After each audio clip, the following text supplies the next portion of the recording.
Welcome to my channel প্রলয়দা study. তো আজকের ক্লাসে আরো গুরুত্বপূর্ণ দুটি সেন্টেন্স স্ট্রাকচারস তোমাদের শিখিয়ে দিব।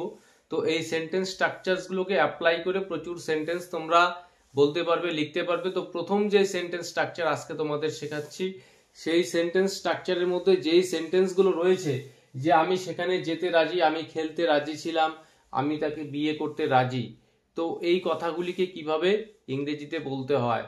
তো মনোযোগ সহকারে ক্লাসটি প্রথম থেকে শেষ পর্যন্ত দেখার চেষ্টা করবে। তো আমি সেখানে যেতে রাজি এই সেন্টেন্সটাকে আমরা কিভাবে বলবো? আমি সেখানে যেতে রাজি বা সেখানে যেতে ইচ্ছুক। তো I am willing, I am willing to go there. আমি সেখানে যেতে রাজি বা আমি সেখানে যেতে ইচ্ছুক। আমি খেলতে রাজি ছিলাম। তো এই যে সেকেন্ড সেন্টেন্সটি পাস্ট টেন্সে রয়েছে, প্রথম সেন্টেন্সটি ছিল প্রেজেন্ট টেন্সে, এটি পাস্ট টেন্সে। তো এখানে সাবজেক্ট আমি, আই ওয়াজ, তো এখানে বি ভার্বের পাস্ট ফর্ম আমাদের নিয়ে আসতে হবে। তো I was willing to play, আমি খেলতে ইচ্ছুক ছিলাম বা রাজি ছিলাম। তো পরের সেন্টেন্স আমি তাকে বিয়ে করতে রাজি বা বিয়ে করতে রাজি আছি। তো এই সেন্টেন্সটাকে আমরা কিভাবে বলবো? তো I am agree to marry her অথবা him. I am agree to marry her বা ম্যারি হিম, তাকে বিয়ে করতে রাজি। তো এবার প্রশ্ন হচ্ছে, এই প্রথম দুটি সেন্টেন্সে আমি উইলিং শব্দটাকে ব্যবহার করেছি এই রাজি বা ইচ্ছুক অর্থে, বাট এই সেন্টেন্সে এগ্রি শব্দটি ব্যবহার করেছি। তো উইলিং এবং এগ্রি এই যে দুটি শব্দেরই সেম মিনিং, অর্থাৎ রাজি বা ইচ্ছুক। তো এবার প্রশ্ন হচ্ছে, আমরা কখন উইলিং শব্দটাকে ব্যবহার করব সেন্টেন্সের মধ্যে আর কখন এগ্রি বলবো। তো এর মধ্যে যে ডিফারেন্সটা রয়েছে, সূক্ষ্ম একটি ডিফারেন্স, তো সেটাই আমাদের বুঝতে হবে। তো উইলিং ইচ্ছুক, অর্থাৎ আমি মনের থেকে ইচ্ছুক। তো এই উইলিং শব্দটার দ্বারা আমরা এটা আমাদের মনের ঠিক ইচ্ছেটাকে প্রকাশ করি। বা আমি রেডি, আমরা অনেক সময় বলে থাকি যে আমি সেখানে যাওয়ার জন্য প্রস্তুত, I am willing, I am ready, মানে আমি যে প্রস্তুত, আমার মনের থেকে আমি রাজি, এইরকম সেন্সে যখন আমরা বলি সেক্ষেত্রে উইলিং। আর এগ্রি শব্দটা আমরা তখনই ব্যবহার করব সেন্টেন্সের মধ্যে যখন কেউ কোনো প্রপোজাল দিবে এবং সেই প্রস্তাবে বা সেই আইডিয়াতে আমরা কনসেন্ট জানাবো, অর্থাৎ মতামত জানাবো, সহমত জানাবো, সেক্ষেত্রে বলতে হবে এগ্রি। তো এখানে আমি তাকে বিয়ে করতে রাজি, অর্থাৎ আমাকে প্রপোজাল দেওয়া হয়েছে তার দ্বারা বা আমার পরিবারের কারোর দ্বারা, তো মতামত জানাচ্ছি যে আমি রাজি। তো সেই ক্ষেত্রে I am agree to marry হার। তো এখানে কি উইলিং শব্দটা ব্যবহার করা যাবে না? যেতে পারে, যদি সেটা আমার মনের থেকে আমি ইচ্ছুক, অর্থাৎ আমাকে কেউ প্রপোজাল দেয়নি, বাট আমি নিজের থেকে অর্থাৎ আমার মনের থেকে ইচ্ছুক তাকে বিয়ে করতে, সেক্ষেত্রে I am willing two marry her বা ম্যারি হিম, এভাবে আমরা সেন্টেন্সটাকে বলতে পারবো। তাহলে এই যে উইলিং আর এগ্রি কখন আমরা সেন্টেন্সে ব্যবহার করব, এদের মধ্যে কি সূক্ষ্ম পার্থক্য, আশা করি এটা তোমাদের বোঝাতে পারলাম। তো এর পরের সেন্টেন্স, সে আমার সাথে খাবার ভাগ করে খেতে রাজি। তো এইখানে বলবো সাবজেক্ট সে, হি ইজ। তো সে মনের থেকে যদি ব্যাপারটা তাই সে ইচ্ছুক, তো তার মনের কথাটা আমরা জানি না, ধরে নিচ্ছি সে, তাকে প্রপোজাল দেওয়া হয়েছে, সে রাজি হয়েছে।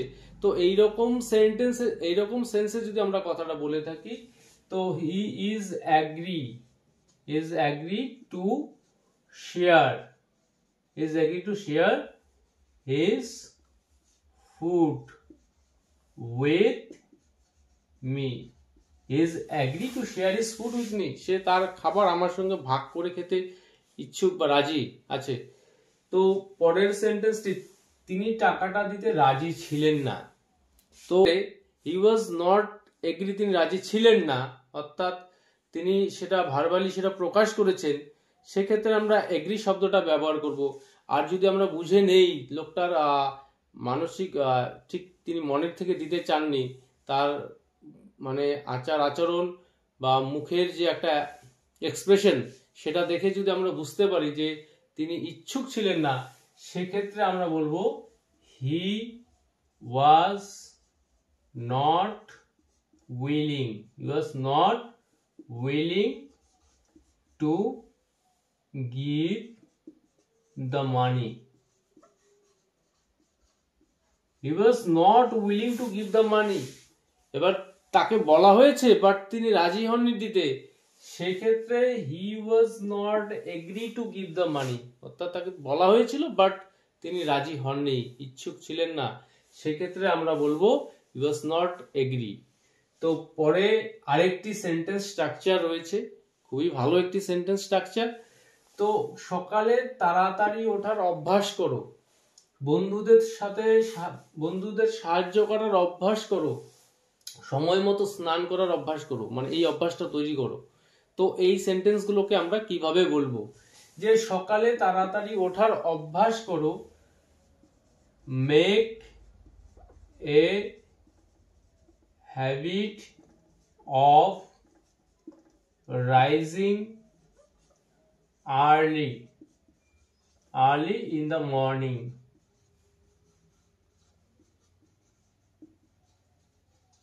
Make a habit of rising early in the morning. সকালে তাড়াতাড়ি ওঠার অভ্যাস করো, বন্ধুদের সাহায্য করার অভ্যাস করো।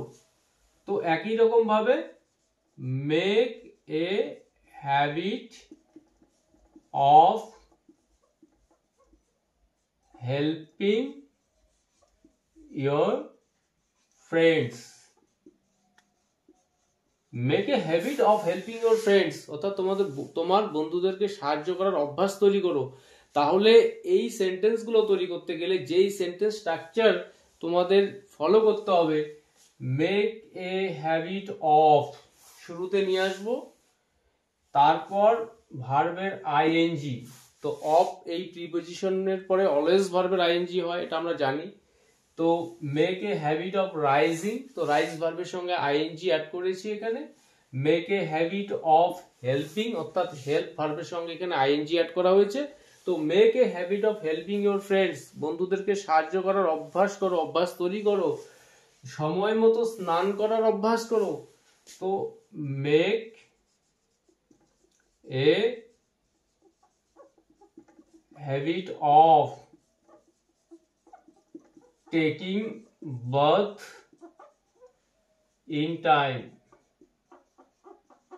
Make a habit of taking bath in time, অর্থাৎ সময় মতো স্নান করার অভ্যাস করো, মেয়েদের সম্মান করার অভ্যাস করো।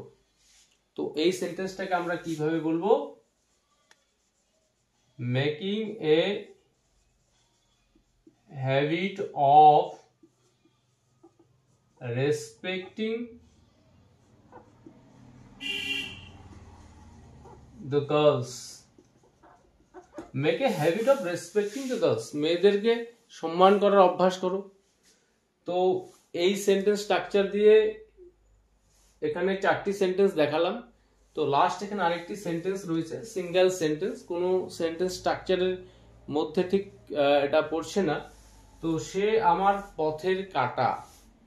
তো ডেইলি লাইফে প্রচুর আমরা শুনেছি এই কথাটা, সে আমার পথের কাঁটা, তাকে সরাতে হবে। তো সে আমার পথের কাঁটা, এই সেন্টেন্সটাকে আমরা কিভাবে বলবো, he or she is an obstacle